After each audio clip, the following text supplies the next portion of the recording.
Assalamualaikum warahmatullahi wabarakatuh. Saya di sini sebagai perwakilan dari kelompok praktikum SPABD yang mengambil topik praktikum pencemaran limbah deterjen dari Universitas Islam Lamongan, Fakultas Ilmu Kesehatan, Prodi Kesehatan Lingkungan.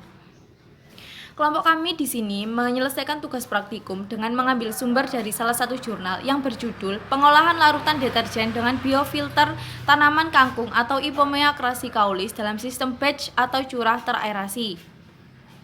Sebelum lanjut ke pembahasan yang lain, saya akan menjelaskan tentang pencemaran limbah deterjen. Limbah deterjen sangat berbahaya bagi lingkungan hidup. Kondisi limbah deterjen yang tidak terkendali akan menyebabkan pencemaran air yang dimulai dari got, kemudian akan mengalir ke sungai dan bermuara di laut. Apabila debitnya semakin besar, maka akan terjadi pencemaran pada sumber air tanah yang kita konsumsi sebagai air minum. Jadi secara tidak langsung, zat kimia sebagai penyusun deterjen ikut terminum oleh kita. Lalu mengapa kelompok kami memilih limbah deterjen sebagai topik? Karena seluruh makhluk hidup atau manusia menggunakan deterjen sebagai kebutuhan untuk mencuci pakaian. Jadi sisa air yang telah bercampur dengan deterjen tersebut sedikit banyak akan menyebabkan pencemaran lingkungan. Untuk kandungan dari deterjen adalah surfaktan, builder, filler, dan aditif. Lalu untuk prosesnya, pada proses pengolahan limbahnya menggunakan sistem batch atau curah teraerasi. Unit pengolahan dikondisikan dalam sebuah wadah styrofoam yang dilengkapi dengan sistem aerasi. Larutan deterjen yang telah dimasukkan dalam unit pengolahan yang ditanami 5 buah tanaman kangkung. Sebagai pembanding disediakan unit pengolahan dengan sistem aerasi tanpa tambahan tanaman kangkung dengan jumlah larutan yang sama. Pengamatan tersebut dilakukan terhadap kemampuan kangkung untuk menurunkan kandungan bahan pencemar selama 30 hari yang berhasil menurunkan kadar surfaktan dan fosfat. Di pertanyaan ketiga, ada penerapan jurnal sebagai solusi terhadap berita yang diambil. Di berita dijelaskan bahwa air sungai Anyar di Bendung Karet Tirtonadi Solo Jateng tercemar limbah deterjen rumah tangga atau domestik. Air yang tercemar deterjen terlihat berbusa sehingga menyebabkan ikan yang ada di sungai tersebut mati dan dampaknya mengakibatkan kulit gatal-gatal. Sesuai dengan jurnal yang telah kami bedah bahwa tanaman kangkung bisa menurunkan kadar bahan-bahan pencemar pada limbah tekstil seperti PH, BOD, COD, TSS, amonia total, dan sulfida.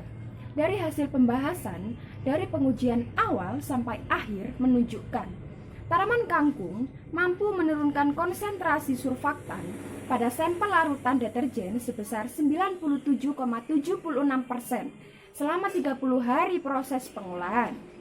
Jika diterapkan pada permasalahan air sungai Anyar di Bendung Karet Tirtonadi Solo Jateng yang tercemar limbah domestik, metode biofilter ini tersebut bisa saja diterapkan karena uji penelitian yang ada di dalam jurnal menunjukkan hasil yang signifikan. Jadi, air sungai tersebut bisa tetap aman bagi ekosistem yang ada di sungai tersebut. Namun, perlu dilakukan penelitian lebih lanjut mengenai variasi jumlah tanaman kangkung dalam pengolahan, sehingga dapat diketahui dengan pasti kemampuan tanaman dalam menurunkan kadar bahan-bahan pencemar dalam air limbah deterjen, serta perlakuan penambahan jumlah deterjen yang berbeda untuk mengetahui konsentrasi maksimum yang dapat dilakukan pengolahan oleh tanaman kangkung. Oke, terima kasih penjelasan dari saya. Jadi, pada pertanyaan keempat, terdapat kelebihan dan kekurangan metode penyelesaian pada suatu limbah. Dari jurnal yang telah kami bedah, terdapat kelebihan dan kekurangan pada metode penyelesaiannya. Poin yang pertama adalah kelebihannya. Metode tersebut ternyata berhasil menurunkan kadar limbah deterjen pada suatu sungai. Nah, metode ini termasuk cara yang efisien dan perlu dilakukan agar limbah deterjen pada sungai tersebut dapat teratasi. Dalam metode ini, peneliti menggunakan tanaman kangkung dan beberapa alat pendukung lainnya. Yang notabene tanaman kangkung adalah tanaman yang mudah ditemukan dan tanaman yang mudah dijangkau dan mudah hidup. Dan ternyata tanaman kangkung yang kita anggap sepele selama ini mampu menetralisir kadar suatu limbah dan mampu menyeimbangkan suatu ekosistem pada sungai tersebut. Nah, apabila suatu sungai sudah kembali normal, ekosistem lainnya baik di lingkungan maupun di dalamnya akan kembali normal seperti ikan yang tidak lagi mati, air yang kembali bersih, dan masyarakat lainnya dapat memanfaatkannya kembali.